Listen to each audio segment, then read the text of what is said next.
The next theme is one that is one of the most flexible and prominent in the heroine's labyrinth. The beast is ally. The imagery of a dark masculine beast and the innocent virginal type heroine is ubiquitous. We don't need to be, no one needs to explain it to us. We understand it immediately.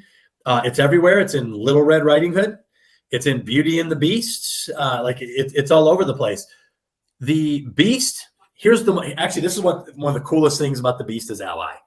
The beast ends up being a heroic partner to the heroine. Okay. However, they're a doppelganger of the masked minotaur. They are also half man, half beast. They also exhibit a lot of the exact same bad attributes of the minotaur of the story. This is awesome, actually. I love this. I love seeing it over and over again. However, whereas the beast side is dominant in the minotaur, the human side ends up being dominant for the beast.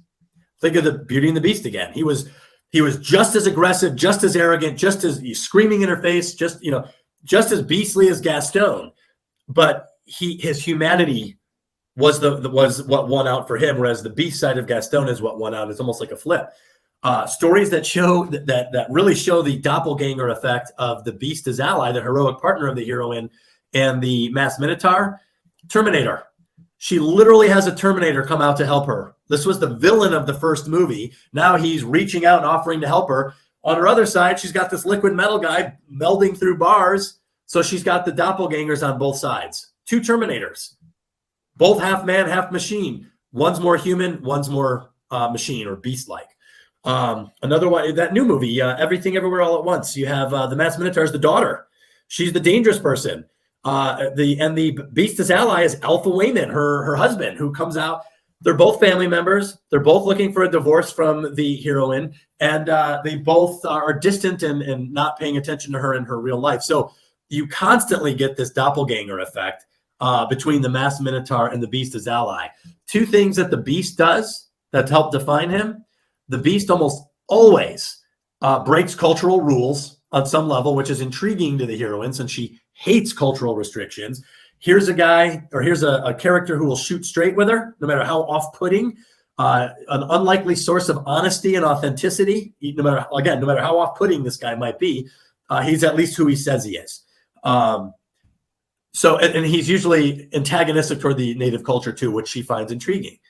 And then two, the beast almost always adopts the heroine's cause, which is even in the hero's journey, the masculine ends up adopting the heroine's cause. You think of Star Wars, Han Solo, Luke Skywalker. Princess Leia is the one that was fighting the Empire. She was the one that wanted the Death Star destroyed and wanted the plan sent off. It was the beast, Han Solo, who ends up coming back in the end and adopts the heroine's cause. So that's what signals the beast. And obviously romance novels are loaded with this archetypal, back and forth where the humanity of the beast slowly kind of emerges. But the issue is that the beast is a heroic partner of the heroine.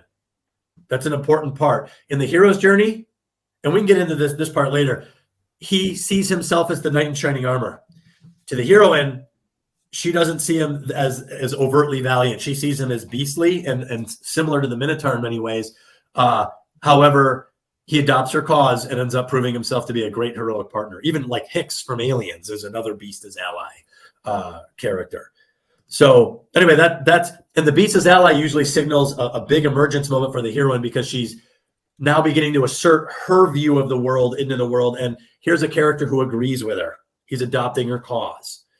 So anyway, that's the beast as ally. That's a big one. And obviously Beast is the beast in Beauty and the Beast.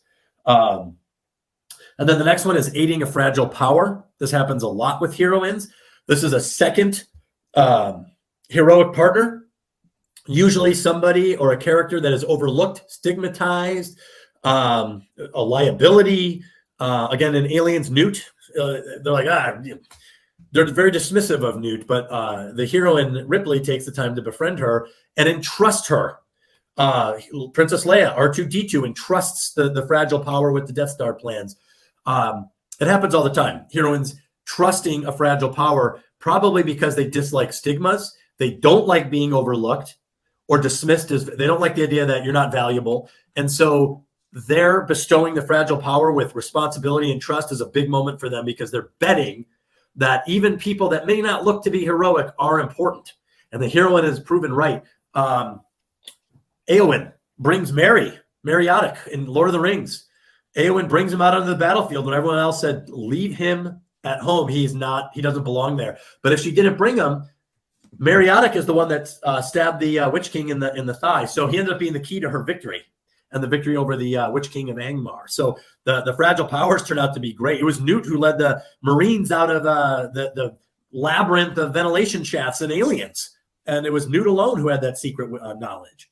So aiding the fragile powers, the emergence of a second heroic partner, and between the beast as ally and the fragile power, you have two people who are now seeing the world and trusting the heroine, and in my view, begin to legitimize the heroine's authority and sovereignty in the labyrinth. She's an alternative to the order that exists within the labyrinth.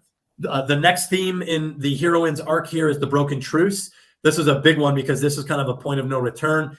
We established the captivity bargain early in Act 1, where she kind of decides to conform for the sake of social harmony. The Broken Truce is where she is breaking that captivity bargain. She's not going to play by the rules. She's not going to be coerced, intimidated, persuaded to follow the rules of the native culture or the possessorship of the masked minotaur. She is going to break that truce. And this has pretty big consequences to her. Usually the native culture turns against the heroine. And if there's a masked minotaur, he is marshaling social forces against the heroine in widespread. Think of Gaston with the villagers. He marshals the social forces against the heroine. It's like a witch hunt. And the heroine is outcast. I think of Ahsoka Tano. She's her story arc is one of my favorites. How she, the Galactic Republic turns against her. The Jedi Order turns against her. And she's a fugitive. But that's the Broken Truce. That's the archetypal event that occurs, that the native culture turns against the heroine, and the masked minotaur is no longer interested in the captivity bargain because she's not interested in it. The masked minotaur is left to resort to something more severe. And that's what the Broken Truce is in a nutshell. And that ends the second act, so to say, the middle or exploration part of the heroine's labyrinth.